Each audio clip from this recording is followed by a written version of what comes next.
நாளைய தமிழகத்தின் நாளைய தீர்ப்புன்னு சொன்னேன். முதல் படத்திலிருந்து நான் 10 படம் நடிச்சிருக்கேன் அவர் கூட.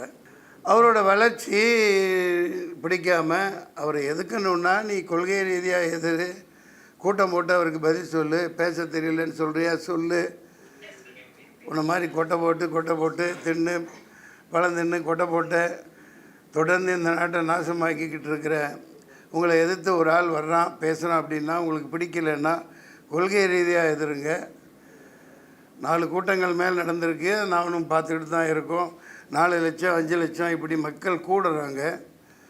அப்படி கூடையில் போன வாரம் கூட சொல்லியிருக்கார்.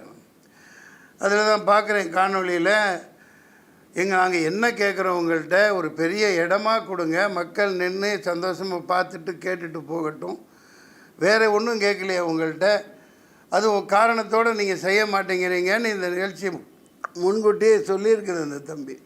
உண்மையாக இல்லையா? அப்புறம் அரசியல் ஆக்குறாங்க அப்படின்னா என்ன? கேவலமான கேடுகட்ட அயோக்கியத்தனமான அரசியல் தானே. சொந்த மக்களை இப்படி காவு கொடுக்கலாமா? சொந்த மக்களை சொந்த ஊர்க்காரங்களை காவு கொடுத்துட்டு நல்ல வேஷம் போட்டுட்ருக்காங்க.